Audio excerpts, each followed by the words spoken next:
الحمد للہ رب العالمین۔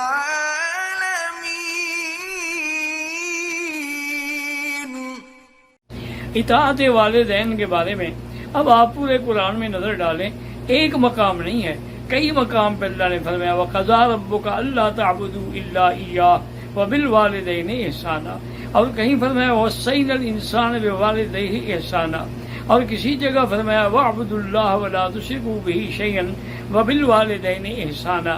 یاد رکھیں لفظ احسان ہے، عدل نہیں ہے۔ عدل کا معنی ہوتا ہے پورا پورا دینا، لیکن احسان کا معنی ہوتا ہے اس سے بھی زیادہ کرنا۔ تو لہذا معنی یہ نہیں ہے کہ ہم والدین کی خدمت ایسے کریں جیسی انہوں نے ہماری کی تھی، برابر سرابر نہیں، بلکہ ہم اس سے زیادہ خدمت ادا کریں، چونکہ لفظ احسان کا تقاضا یہی ہے۔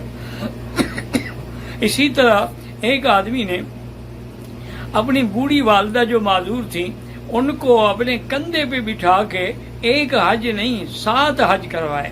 جب 7واں حج کر کے واپس آیا تو مطاف میں بیٹھا ہوا سوچ رہا تھا کہ بھی میری ماں نے جو میری خدمت کی تھی الحمدللہ میں نے 7 حج اس کو کندھے پہ اٹھا کے کرائے ہیں، مکہ، منی، عرفات، مزدلفہ سب میں اس کو لے کے چلا ہوں، طواف میں اور صفا میں، شاید میرے حقوق جو ہے وہ حق ادا ہو جائے۔ اسی اثنا میں اس کو نیند آ گئی، تو نیند میں اس نے دیکھا کہ ایک فرشتہ آ کے مجھے کہتا ہے کہ اللہ کے بندے، ایک رات جب تم چھوٹے تھے دودھ پینے والے، تم نے بستر پہ پیشاب کر دیا، تو تمہاری والدہ اٹھی، انہوں نے اس جگہ کو دھویا، اس کے بعد اسی گیلے کپڑوں پر خود سو گئیں اور تمہیں اپنے سینے پہ لٹایا کہ تمہیں کوئی ٹھنڈے نہ لگ جائے، تمہیں کوئی سردی نہ لگ جائے۔ یہ 7 حج تو تم اس ایک رات کا بدلہ بھی نہیں دے سکتے ہو، کہ پھر 7 حج میں تم نے اپنی ماں کا حق ادا کر دیا۔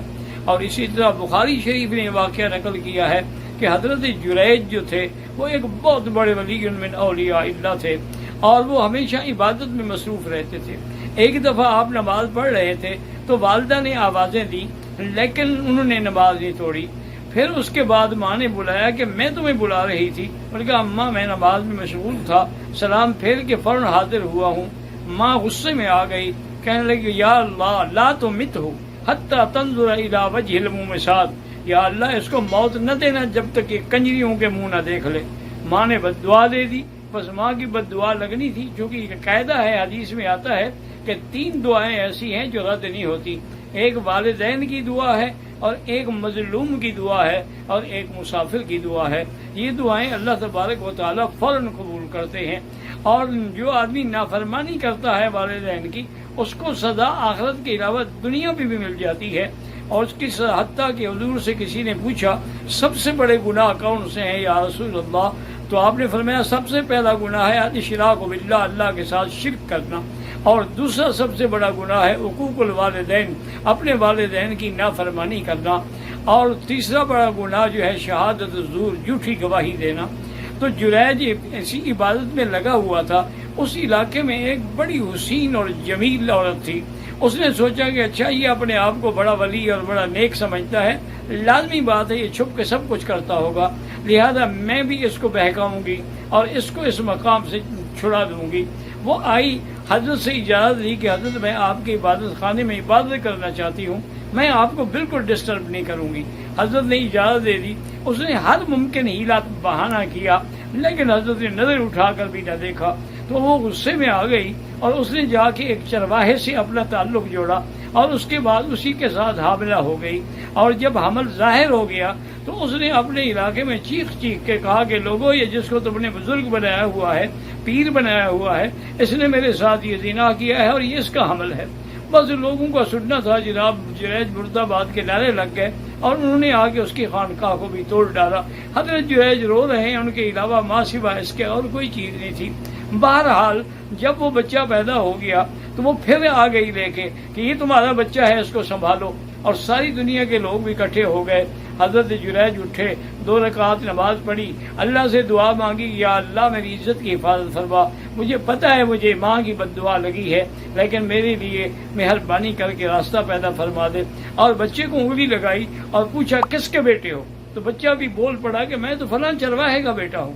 اب لوگ اتنا نادم ہوئے، شرمسار ہوئے، اور اس کے بعد انہوں نے دوبارہ ان کی خانقاہ کو بنایا، پہلے سے بھی زیادہ بہتر بنا دیا۔ انہوں نے کہا اللہ کے بندے میں نے گناہ نہیں کیا، اصل میں والدہ کی بد دعا مجھے لگ گئی، میں تھوڑی دیر انتظار کراتا رہا، لیکن والدہ کی دعا ایسی تھی کہ جو فوراً لگ گئی۔ اسی طرح صحیح احادیث میں آتا ہے کہ 3 آدمیوں پر غار کا دہانہ بند ہو گیا، تو سب نے کہا بھی اپنے اپنے اعمال صالحہ پیش کرو۔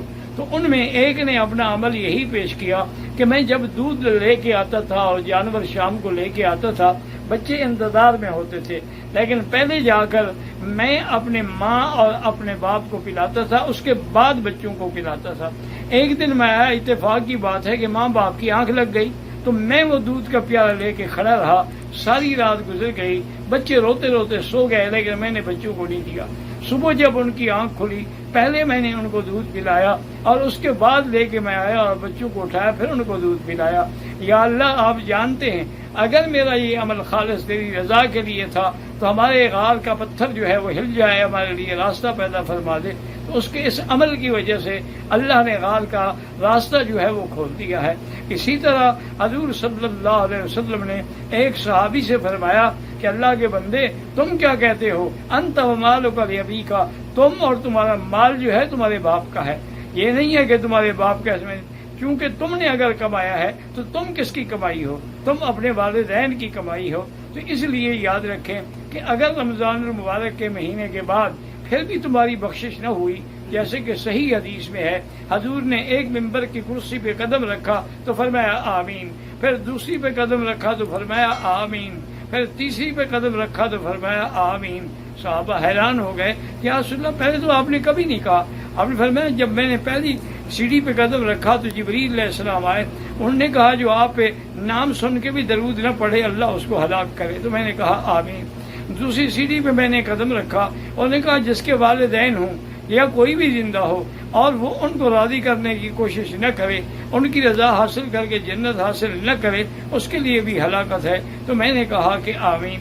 تو اس نے یہ دعا مانگی اور اس کے بعد پھر میں تیسری سیڑھی پہ آیا، اس کے لیے اس نے بد دعا کی، انہوں نے کہا کہ یا رسول اللہ صلی اللہ علیہ وسلم، جو لوگ رمضان کی اتنے بڑے مہینے میں اس کے باوجود بھی اپنے لیے جنت حاصل نہ کر سکیں تو ان کے لیے بھی ہلاکت ہے۔ تو یہ رمضان المبارک کا مہینہ آپ کے لیے جنت کا ذریعہ ہے، آپ کے لیے رحمت کا ذریعہ ہے، آپ کے لیے انعامات کا ذریعہ ہے، مغفرت کا ذریعہ ہے، مودت کا ذریعہ ہے، رحمت کا ذریعہ ہے۔ اللہ تبارک و تعالی تمام مسلمانوں کو عید کی خوشیاں نصیب فرمائیں اور صبر کی توفیق عطا فرمائیں۔ والسلام وآخر دعوانا ان الحمد للہ رب العالمین۔